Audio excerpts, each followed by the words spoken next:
여러분 반갑습니다. 오늘 같이 보실 하나님의 말씀은 시편 9편입니다.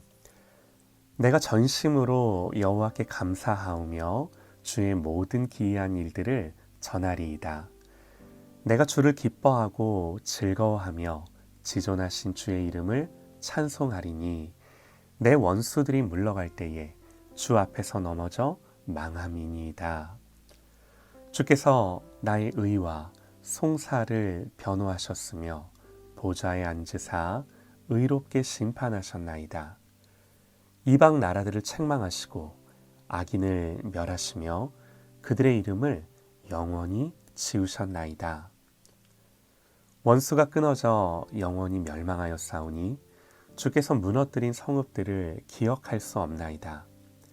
여호와께서 영원히 앉으시며 심판을 위하여 보좌를 준비하셨도다.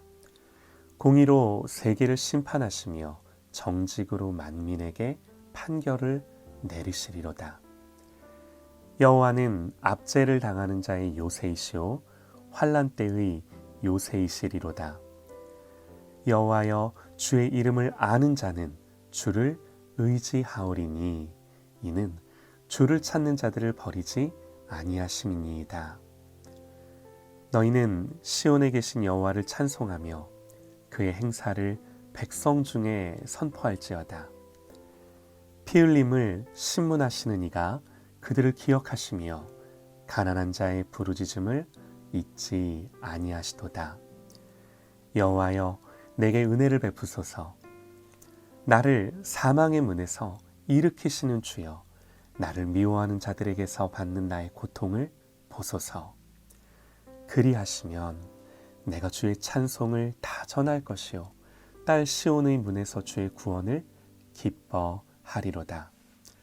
이방 나라들은 자기가 판 웅덩이에 빠지며 자기가 숨긴 그물에 자기 발이 걸렸도다.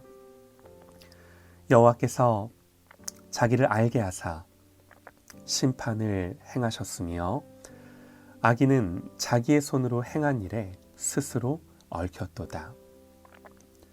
악인들이 스올로 돌아가며 하나님을 잊어버린 모든 이방 나라들이 그리하리로다. 궁핍한 자가 항상 잊어버림을 당하지 아니하며 가난한 자들이 영원히 실망하지 아니하리리로다. 여호와여 일어나사 인생으로 승리를 얻지 못하게 하시며 이방 나라들이 주 앞에서 심판을 받게 하소서. 여호와여 그들을 두렵게 하시며 이방 나라들이 자기는 인생뿐인 줄 알게 하소서. 아멘. 시편 11번째 묵상 시편 9편입니다. 하나님의 심판을 즐거워하라 라는 제목으로 하나님의 말씀 듣겠습니다. 오늘 시편에서 다윗은요 하나님께 감사하며 또 주를 기뻐하고 즐거워한다고 고백합니다. 그러면서 하나님이 행하시는 기이한 일들을 전하겠다 그러죠. 다윗이 이렇게 감사하며 기뻐하고 찬송하는 이유가 뭔가요? 다윗이 왜 감사하고 기뻐하는가? 먼저 4절입니다. 주께서 나의 의와 송사를 변호하셨으며 보좌에 앉으사 의롭게 심판하셨나이다. 하나님이 내 송사를 변호해 주셨고 의롭게 심판하셨대요. 또 7절과 8절에요. 여호와께서 영원히 앉으시며 심판을 위하여 보좌를 준비하셨도다. 공의로 세계를 심판하시며 정직으로 만민에게 판결을 내리시리로다. 다윗은 지금 하나님의 심판을 바라보며 기뻐하는 거예요. 여러분 어떠세요? 하나님의 심판과 판결이 즐거운가요? 아니면 두려운가요? 다윗이 감사하며 즐거워하는 것은 영원하신 심판자이신 하나님께서 공의로 세상 만민을 심판하신다는 사실 때문이에요. 여러분 그리스도인은요 마땅히 하나님의 심판을 즐거워하며 기뻐하는 자들인 줄 믿습니다. 여러분 어떠세요? 하나님이 심판하신다는 사실이 감사가 되고 찬송이 되실까요? 여러분 이 사실이 왜 감사가 되고 찬송이 되나요? 이게 왜 우리에게 기쁨인가요? 너무나도 당연합니다. 다윗이 지금 바라보는 건요, 현재 자신이 처한 현실만이 아니에요. 당장 눈앞에 있는 상황만이 아니에요. 그는 멀리 이 역사의 마지막을 바라보고 있는 거죠. 지금 어떠하든 마지막 때 하나님이 하실 일을 바라보는 거예요. 그날에는요, 모든 굽어진 것들이 바로잡힐 것입니다. 모든 불의가 공의로우신 하나님의 심판을 받게 될 것입니다. 하나님이요, 억울한 일들을 전부 바로잡으실 거예요. 하나님 앞에서는 감추어질 일이 없고요, 비밀한 일이 없습니다.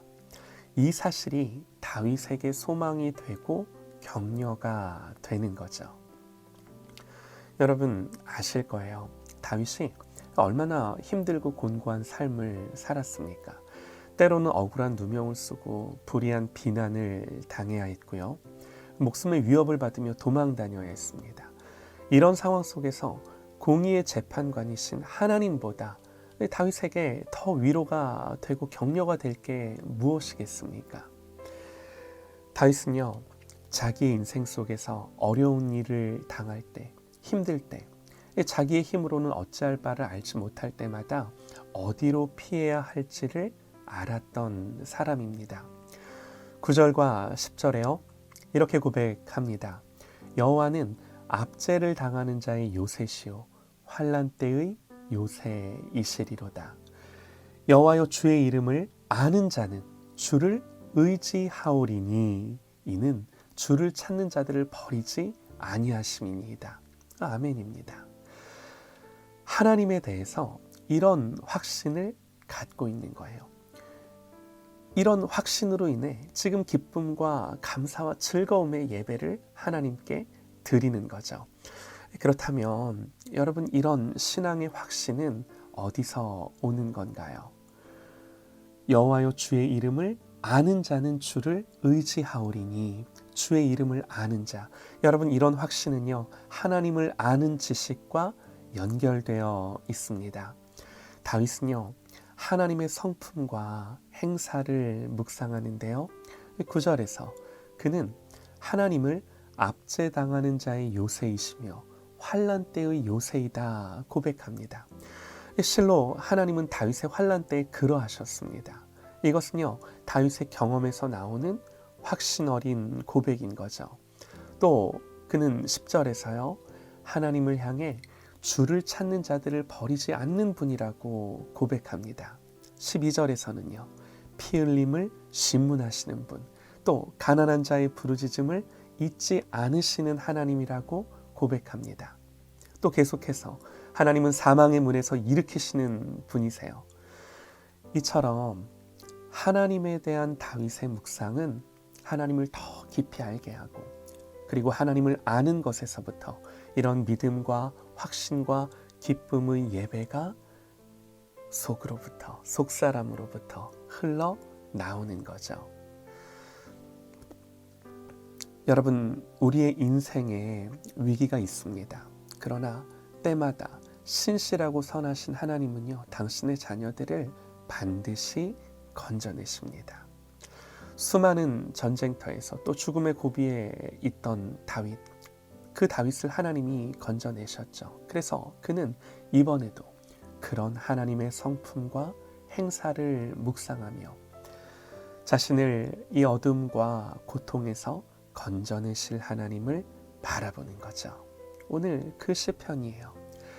사랑하는 여러분, 오늘 시편은 그리스도인들이 이 불의한 세상을, 이 죄 많은 세상을 어떻게 살아가야 하는지를 막 가르쳐 줍니다. 그 답은요, 믿음으로 사는 거예요. 하박국도 의인은 오직 믿음으로 산다 그러죠. 믿음으로 사는 것은요, 억울함을 하나님께로 가져가는 거예요. 또 하나님의 심판날을 바라보고 그 소망으로 인해 하나님께 전심으로 감사하고, 그리고 하나님이 행하신 일, 그리고 하나님이 행하실 그 모든 주의 일하심들, 그 모든 기사들을 전하며 주를 기뻐하고 즐거워하며 하나님을 높이는 것입니다. 예배하는 것입니다. 사랑하는 여러분, 오직 하나님에 대한 이 믿음을 가지고 하나님을 아는 것으로 이 땅에서 승리하며 사는 그런 저와 여러분 되시기를 간절히 소망합니다.